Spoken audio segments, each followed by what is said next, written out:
یہ ہمارے لیے بڑی غیر مناسب ہے۔ میں کسی بھی چرچ پر، کلیسیا پر تنقید نہیں کروں گا، لیکن المیہ یہ ہے کہ آج پاکستان میں کلیسیا جو کہ ایمانداروں کی جماعت ہے وہ انتشار کا شکار ہے، اور اس انتشار کو دور کرنے کے لیے ہمیں اپنے اندر یونٹی پیدا کرنی ہوگی۔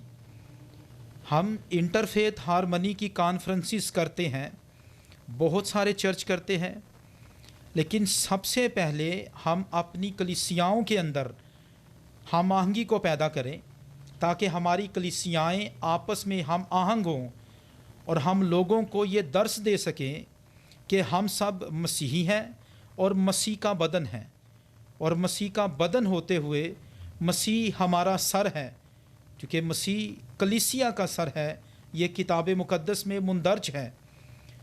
کلیسیا میں یونٹی نہایت ضروری ہے، اور یونٹی کے لیے ہمیں اپنے عہدوں سے اور یہ عہدوں کی جنگ سے، روب دبدبہ کی جنگ سے، روپے پیسے کی جو کرپشن ہے اس سے باہر نکلنا ہوگا۔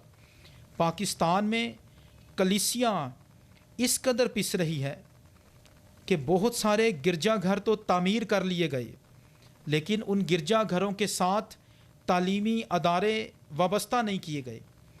اگر تعلیمی ادارے بھی بنائے جاتے، فلاحی ادارے بنائے جاتے، ہمارے نوجوان شعور حاصل کرتے اور آج ہم ترقی کی راہ پر گامزن ہوتے۔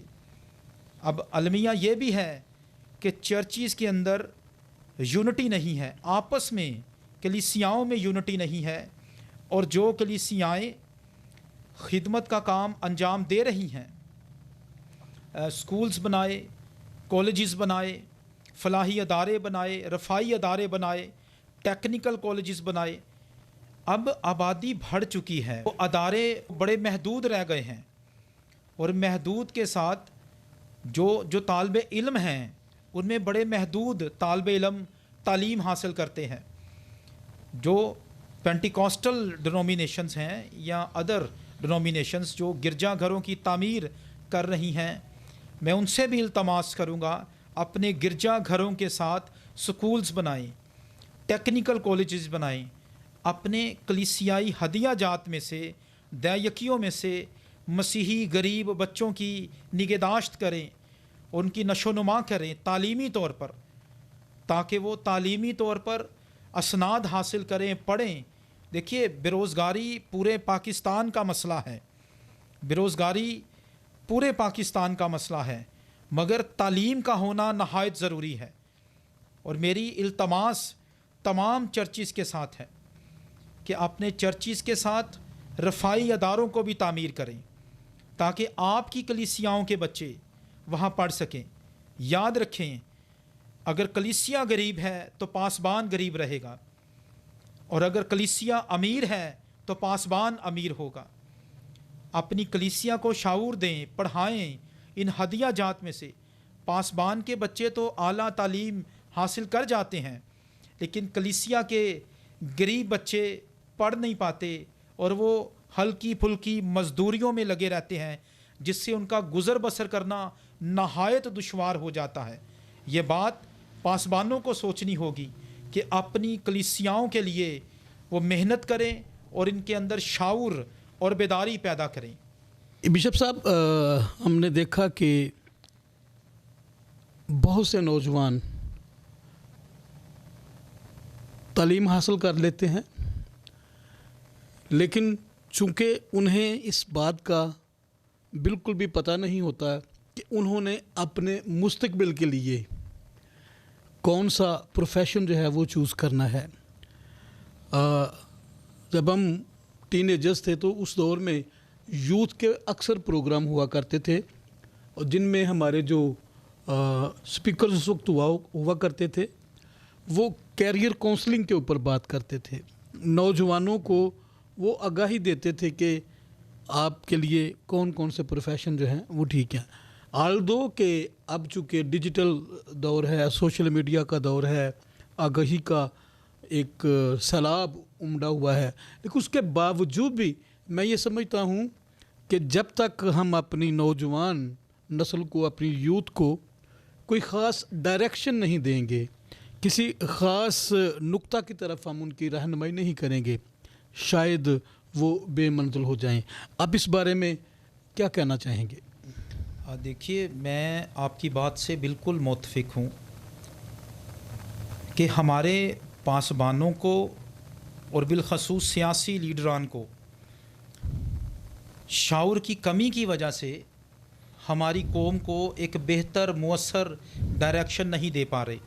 آپس کے جھگڑے بھی ذاتی نوعیت کے نہیں, نظریاتی نوعیت کے جھگڑے, اور نظریاتی جھگڑوں کو ہم ذاتی جھگڑوں میں تبدیل کر کے نوجوانوں کو پیچھے لگاتے ہیں اور نوجوانوں سے اپنے اگینسٹ جو ہمارے پاسبان یا سیاسی لیڈران ہوتے ہیں ان کے خلاف تانا زنی کرواتے ہیں. تو لیڈران کے لیے یہ ضروری ہے کہ پہلے وہ خود اپنے ویژن کو سمجھیں. جس لیڈر کے پاس ویژن نہیں, وہ لیڈر اپنی قوم کی رہبری رہنمائی نہیں کر سکتا. اور کیسے ممکن ہے کہ ایک لیڈر بغیر کسی ویژن کے کوئی ڈائریکشن, کوئی وے کسی کے لیے تیار کر سکے؟ تو ہمارے لیڈران کا بھی, خواہ وہ سیاسی ہوں خواہ مذہبی ہوں, تعلیم یافتہ ہونا بڑا ضروری ہے. اور پھر ان کے بھی اعلیٰ اچھے استاد ہونے ضروری ہیں. انسان اپنے اساتذہ سے سیکھتا ہے, اور جو شخص کتب بینی کرتا ہے, کتاب دوست شخص ہمیشہ لیڈر بنتا ہے. آج ہمیں کتب بینی کا فقدان ہے. ہم کتب کو نہیں پڑھتے, کتب کو ردی سمجھتے ہیں. ہمارے لیڈران اسی لیے جغرافیہ سے, تاریخ سے بے بہرا ہیں. بشپ صاحب, آپ نے بڑی خوبصورت بات کی کہ سکھانے کے لیے بندے کو سیکھا ہونا چاہیے. جب تک آپ خود نہیں سیکھیں گے آپ کسی کو نہیں سکھا سکیں گے. اور ایک اور چیز بشپ صاحب, میں آپ کی بات سے متفق ہوتے ہوئے ناظرین آپ کے بھی گوش گزار رکھتا ہوں کہ ہماری قوم میں جو لوگ لیڈرشپ میں ہیں وہ لیڈرشپ میں تو رہنا چاہتے ہیں لیکن وہ مینٹورشپ میں نہیں جانا چاہتے. وہ اپنی جگہ جو ہے اس کو خالی نہیں کرنا چاہتے. جو کسی جگہ پر براجمان ہو گیا ہے, کسی جگہ پر قابض ہو گیا ہے, وہ قطعاً یہ نہیں چاہتا کہ اس کی جگہ پہ کوئی دیگر شخص آ کے بیٹھ جائے.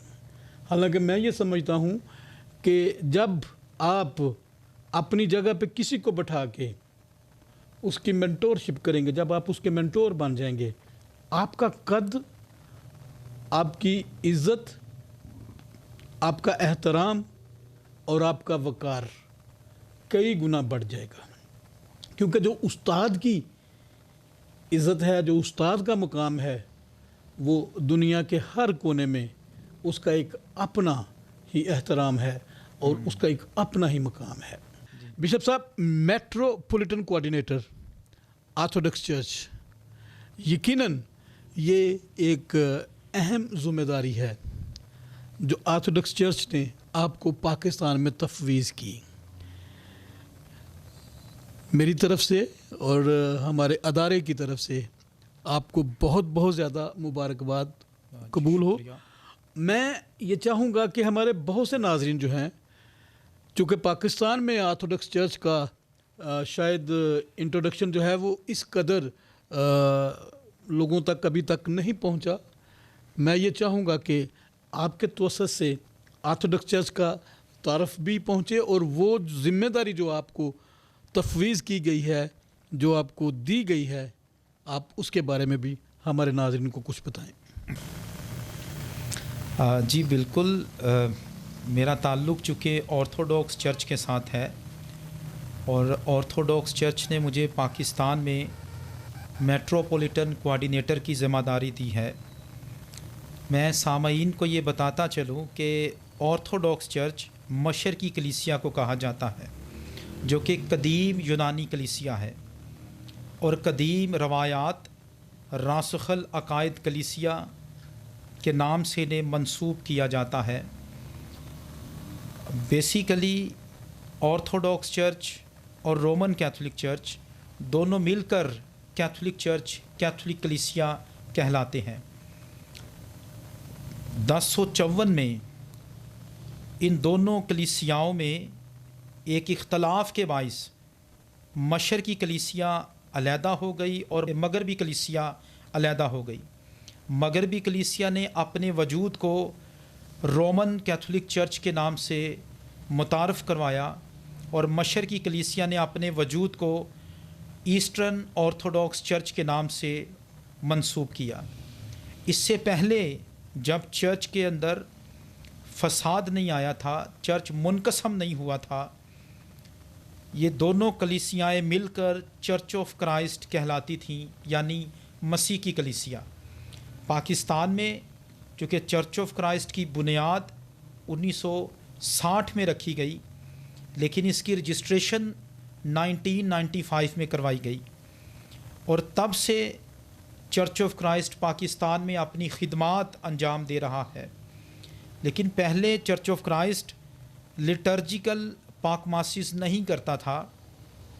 گزشتہ 2 سال سے چرچ آف کرائسٹ پاکستان اپنے اصل وجود کے ساتھ لٹرجیکل پاک ماسز کا حصہ ہے، اور ایسٹرن کیتھولک چرچ یعنی ایسٹرن آرتھوڈاکس چرچ کے پلیٹ فارم سے ہم پاکستان میں چرچ آف کرائسٹ کے پلیٹ فارم سے کام کر رہے ہیں۔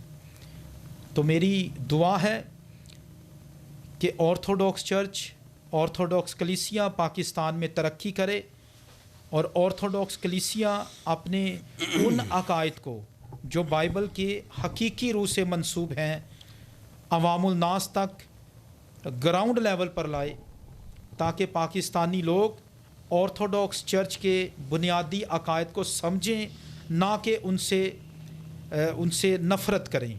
ناظرین، چرچ، کلیسیا، کانگریگیشن کوئی بھی ہو، سب کا سر مسیح خداوند ہے، سب کا دھولا مسیح خداوند ہے۔ جب تک ہم خداوند یسوع مسیح پر اور اس کی زمینی خدمات پر، اس کے صلیبی سفر پر اور کلوری کے مقام پر اس کے جان دینے پر، اور پھر تیسرے دن مردوں میں سے جی اٹھنے پر ایمان نہیں رکھتے، ہم ایک مسیحی مومن نہیں ہو سکتے۔ اور وہ تمام لوگ جو ان باتوں پر ایمان رکھتے ہیں، بلا شبہ وہ مسیح یسوع کے ماننے والے مومنین ہیں۔ اب تنظیمی سطح پر اگر وہ کسی بھی اپنے چرچ کے بانی یا اپنی کلیسیا کے فاؤنڈر کے ساتھ منسلک ہیں، تو میں نہیں سمجھتا کہ یہ کوئی اعتراض والی بات ہے، چونکہ تمام راستے، تمام جتنے بھی ہمارے لیڈرز ہیں، مذہبی لیڈرز ہیں، خواہ وہ پریسبیٹیرین چرچ کے رہنما ہیں، وہ میتھوڈسٹ چرچ کے رہنما ہیں، وہ کیتھولک چرچ کے رہنما ہیں، وہ اینگلیکن چرچ کے رہنما ہیں، وہ چرچ آف کرائسٹ کے رہنما ہیں، یا کسی بھی پینٹیکوسٹل چرچ کے جو رہنما ہیں، تمام جو ہیں وہ مسیح یسوع کی خدمت پر، مسیح یسوع کی فاتحانہ مردوں میں سے جی اٹھنے پر ایمان کی بات کرتے ہیں، لوگوں کو نجات کا پیغام دیتے ہیں، ابدی زندگی کا پیغام دیتے ہیں۔ سو تمام چرچز ہی ہمارے لیے قابل احترام ہیں۔ اسی بات سے ہم نے بات شروع کی تھی کہ چرچز کو اپنے اندر اتحاد اور اتفاق کی روح قائم کرنے کی ضرورت ہے۔ جب تک ہماری لیڈرشپ آپس میں اتحاد اور اتفاق قائم نہیں کرے گی، کلیسیائیں جو ہیں وہ ضرور منتشر ہوں گی، چونکہ خداوند یسوع مسیح نے سب کو اپنا بدن کہا، اور بدن ہم اسی صورت میں ہو سکتے ہیں جب سب اکٹھے مل کے اپنی اپنی ذمہ داری پوری کریں گے. اگر آنکھ یہ کہے کہ میں دیکھ سکتی ہوں تو میں دیکھنا بند کر دوں گی تو سارا بدن جو ہے, سارا جسم جو ہے وہ کسی کھائی میں, کسی کھڈے میں گر سکتا ہے. یا اگر پاؤں جو ہیں وہی آپ کو کسی طرف لے کے نہ آ جائے, یا اگر ہاتھ جو ہیں وہی نہ کام کریں. مقصد ہر کسی کو اپنی اپنی ذمہ داری نبھانے کی ضرورت ہے. اور اسی طرح جب ہم سب مل کر اپنی اپنی ذمہ داری نبھائیں گے, کوئی آنکھ کا کام کرے گا, کوئی ناک کا کام کرے گا, کوئی ہونٹوں کا کام کرے گا, کوئی دانتوں کا کام کرے گا, کوئی ہاتھ کا کام کرے گا, کوئی کان کا کام کرے گا, کوئی پاؤں کا کام کرے گا. جب اس طرح ہم سب مل کے اپنی اپنی ذمہ داریاں سر انجام دیں گے تو پھر ہم ایک بدن کہلائیں گے جس کا سر, جس کا ہیڈ خود خدا یسوع مسیح ہے. بشپ صاحب, آپ کی آمد کا بہت شکریہ. آپ نے بہت خوبصورت باتیں جو ہیں ہمارے ناظرین کے لیے کہیں. یوتھ کے لیے, نوجوانوں کے لیے مختصر سا پیغام آپ دیں.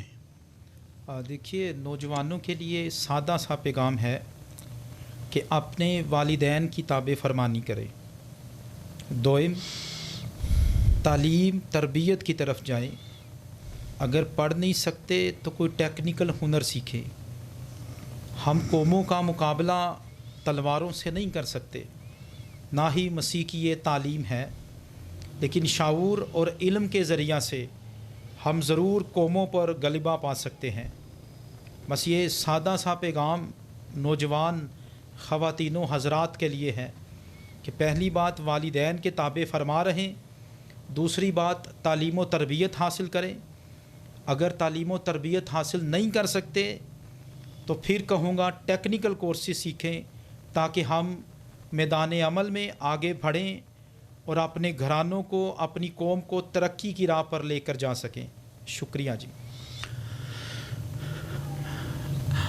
ناظرین, آپ نے خوبصورت پیغام سنا اور میں یہ سمجھتا ہوں کہ یہ پیغام ہماری یوتھ کے لیے, نوجوانوں کے لیے اور والدین کے لیے بالخصوص ایک بہت ہی اہم پیغام ہے. اسی پیغام کو مد نظر رکھتے ہوئے, اسی پیغام کو میں اپنا پیغام اب تک پہنچاتے ہوئے کہ ہم سب نے مل کر اپنے آپ کو اپنے مسیحی ہونے کے فخر کو سر بلند رکھنا ہے اور ہمیشہ ایک دوسرے کو قبول کرنا ہے, ایک دوسرے کو معاف کرنا ہے, تاکہ جو مسیح کی دی ہوئی تعلیم ہے ہم اس پر عمل پیرا ہو کر اس دنیا میں مسیح کی بادشاہی کو قائم کر سکیں. اگلے پروگرام میں دوبارہ کسی اور معزز مہمان کے ساتھ آپ کے ساتھ ملاقات ہوگی. تب تک کے لیے مجھے اپنے میزبان طارق سراج چودھری اور میرے کیمرامین طارق پیرا کو اجازت دیجیے. God bless you all. Pakistan زندہ باد.